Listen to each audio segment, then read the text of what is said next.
Basic గా నేను cricket profession లాగా తీసుకుని జాయిన్ అవుదాం అనే ప్లాన్ తో అయితే స్టార్ట్ చేయలేదు. ఒక బ్రేక్ కావాలి సమ్మర్ వెకేషన్ లో అని చెప్పి సమ్మర్ క్యాంప్ జాయిన్ అయ్యాను. ఓకే, అంటే ఎప్పుడు ఏ ఏజ్ లో? ఇది నేను 16 ఉన్నప్పుడు స్టార్ట్ చేశాను. అంటే after 10th intermediate first year అయిన తర్వాత. అప్పుడు స్టార్ట్ చేశాను. అక్కడ చూసిన వాళ్ళు నువ్వు ఆడొచ్చు, టాలెంట్ ఉంది, ఇంకొంచెం నెక్స్ట్ స్టెప్ తీసుకోవచ్చు అని చెప్పినాక ఒక ఛాన్స్ తీసుకుని ఇలా స్టార్ట్ చేశాను. దాని తర్వాత స్టేట్ కి సెలెక్ట్ అవ్వడం, వెంటనే Under-19 క్యాప్టెన్ చేయడం, ఇవన్నీ నాకు ఫేవర్ గా వర్క్ అయింది. సమ్మర్ వెకేషన్ బ్రేక్ లో జనరల్ గా ఏంటంటే చాలా యాక్టివిటీస్ ఉంటాయి.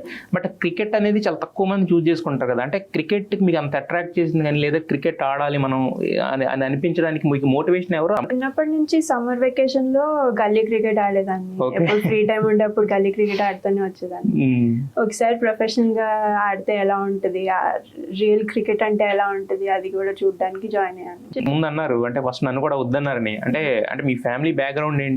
సిబ్లింగ్స్ ఎవరైనా ఉన్నారా? నేను ఓన్లీ చైల్డ్ ని. మా ఫ్యామిలీలో కూడా స్పోర్ట్స్ అంటే ఎవరు ఆడలేదు, ఎవరు ఇట్లా ట్రై కూడా చేయలేదు. బట్ నన్నైతే సపోర్ట్ చేశారు బాగానే. స్పోర్ట్స్ అనేది కానీ లేదంటే సినిమా అనేది కానీ రెండు కూడా గ్యారంటీ లేని ఫీల్డ్స్. ఎప్పుడు కూడా హై వస్తే ఒక రేంజ్లో ఉంటుంది, లో వచ్చినా కూడా కెరీర్ ఏమైపోద్ది అని ఒక డైలమాలో ఉంటుంది కదా. సో మరి అంటే మీ ప్యాషన్, మీకైతే ప్యాషన్ ఉంది, మరి ఇంట్లో వాళ్ళని ఒప్పించడానికి అంటే కొన్నిసార్లు కొన్ని అస్త్రాలు వాడాలి కదా. మరి మీరు ఎలా ఒప్పించుకున్నారు ఇంట్లో వాళ్ళని? నాకు స్టార్టింగ్ లోనే ఇంజరీస్ అయినాయి, ఫింగర్ ఫ్రాక్చర్స్, టో ఫ్రాక్చర్స్, ఇవన్నీ అవుతానే ఉన్నాయి. భయపడ్డారు ఇంట్లో.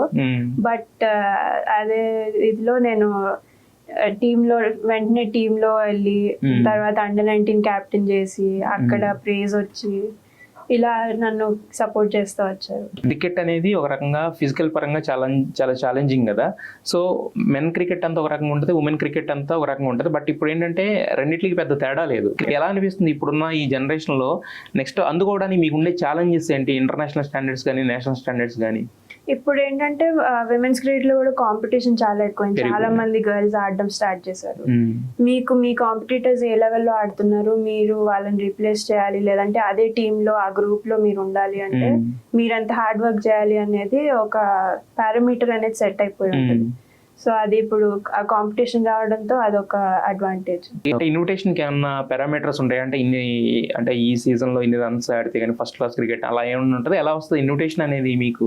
బేసిక్ గా టాలెంట్ స్కౌట్స్ చూస్తారు అండ్ నా లాస్ట్ సీజన్ డొమెస్టిక్ పర్ఫార్మెన్స్ ని బట్టి, స్కోర్స్ ని బట్టి కూడా ఇన్విటేషన్ ఇస్తారు. ఓకే, మరి మీరు ఈ సీజన్ లో ఎన్ని రన్స్ స్కోర్ చేశారు? ఈ సీజన్ నేను Under-23 T20s లో ఓపెన్ చేసి టీమ్ కి మంచి స్టార్ట్ ఇచ్చి మంచి స్ట్రైక్ రేట్ మెయింటైన్ చేసుకుంటూ వచ్చాను. వన్ డేస్ లో కూడా సిమిలర్ పర్ఫార్మెన్స్. సో ఆ పర్ఫార్మెన్స్ ని బట్టి నాకు ఇన్విటేషన్. బ్యాటింగ్ మీరు ప్రైమరీ అయినా కూడా బట్ బౌలింగ్ అని ఇవన్నీ ఉంటాయి కదా. సో మరి బౌలింగ్ లో ఎప్పుడు ట్రై చేశారా అసలు?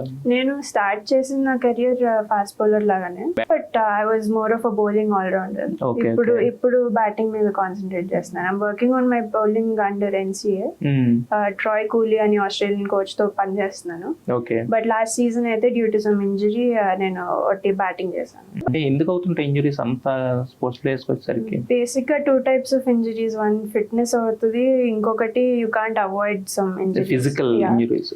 సో మెంటల్ స్ట్రెంగ్త్ ఒకటి ఉండాలి. And if you have a good backup with your doctors and physios and people who can help you with your rehabs, that will help. Foreign coaches అంటున్నారు కదా ఇప్పుడు bowling పరంగా. So మరి మీకు Indian coaches లో ఎవరెవరు బ్యాటింగ్ పరంగా help చేశారు? ఇప్పుడు నేను రామానాయుడు క్రికెట్ అకాడమీలో నేర్చుకుంటున్నాను. అక్కడ నా కోచ్ వచ్చేసి చాముండేశ్వరరావు గారు. And apart from that bowling కి నేను ఇంతకుముందు వెంకటేష్ ప్రసాద్ తో వర్క్